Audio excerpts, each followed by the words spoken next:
Yes. Thank you for coming, first of all. I'm wondering what kind of income a person has to make to qualify for a tax credit, because dancers, for example, one of the biggest majors here, and one of the people that probably need health care the most in case, God forbid, they break a leg or something and then they're totally out of the job. The average salary for them per year is $15,000 a year and under. They would, they clearly, right, Ben? What is it, under 43,000? Pardon me? That's about right. They would clearly qualify. In And fact, they may even qualify at 15,000. They may even qualify into Medicaid. Yes. So I'll get you the exact. Do you know? I believe that's correct, yes. I'm right. I think it's under that. 23,000. Yeah. Right.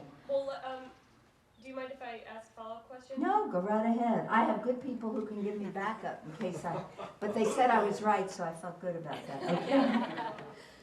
Well, supposing it is $23,000 a year and someone just, stretches over the cutoff for Medicaid, what kind of tax credits are we talking about? Because as you said before, healthcare right now is $25,000 a year for your daughter. No, I am saying that if that's the case, if it ends up to be $25,000 for a family of 4, then we haven't accomplished much.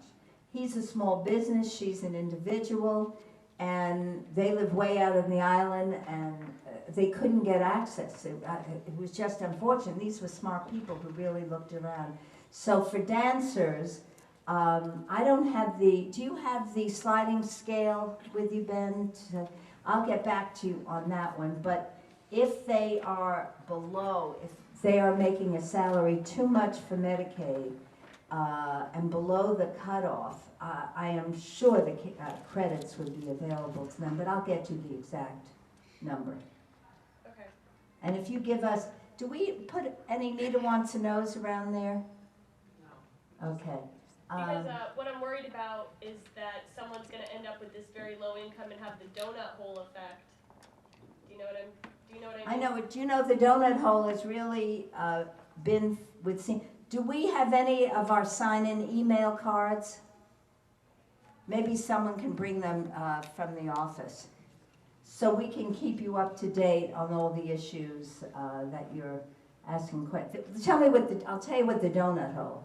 This is what the pharmaceutical industry did, especially with seniors and the prescription drug program. If you spend a little over $2,000, you end up in a hole. And until you spend yourself out up to about $6,000, you don't get coverage. The first year, and I would have liked to do it sooner, and I can't say that I was thrilled with the pharmaceutical negotiated position, but I would have liked to get rid of the donut hole completely. What they negotiated is the first year, $250, and then slowly, in the first decade, the donut hole will be gone and all prescription drugs will be covered, because the donut hole is a disaster. You're absolutely right. So we'll get you the exact table for that, but the tax credits for people on lower incomes will make it worthwhile.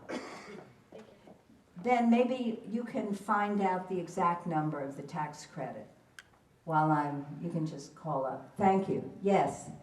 I have a question about the students, graduating students being covered by their parents' insurance policy.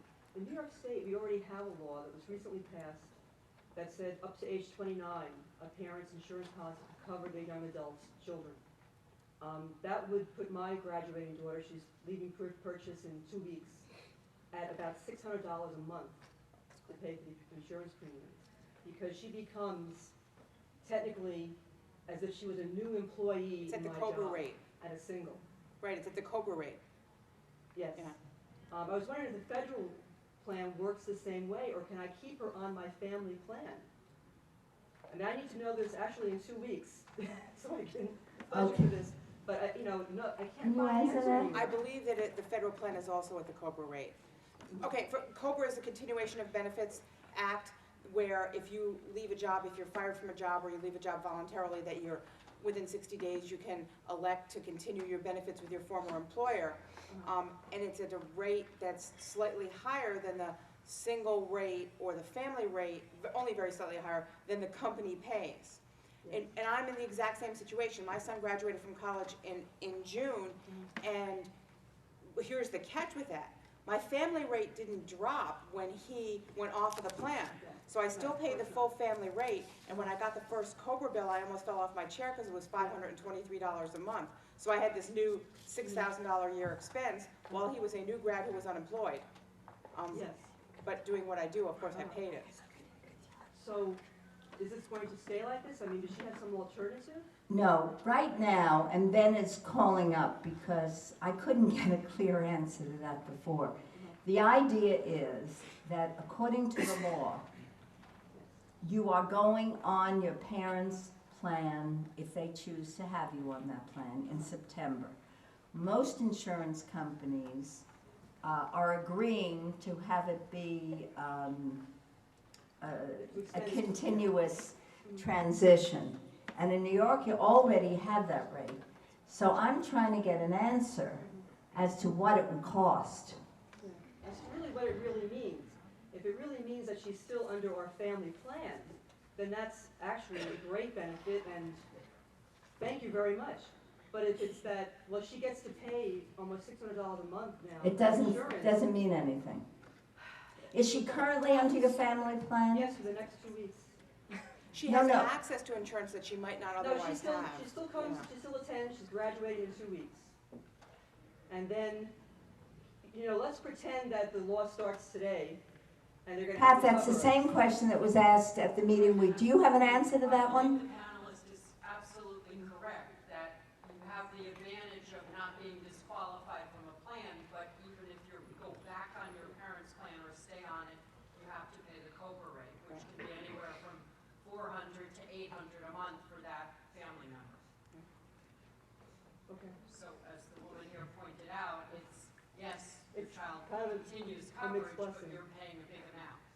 So But what the is- key is to create jobs and find ways for people who are graduating to become employed, and to encourage plans through the exchanges that employers can afford to have plans, so that your child graduates, gets a job, gets covered under their employer, and Well, that's part of it, but with all due respect, the key to it is also to have fair costs absolutely. on the part of the insurance companies. And many people feel that costs are just doubling, you know, in the last 5 years. So yes, you hope everyone will get a job where the employer will pay for it. And by the way, I said the exchanges won't be set up to 2014. The large employers or medium-sized employers who currently provide insurance will not be able to enter the exchanges until 2017.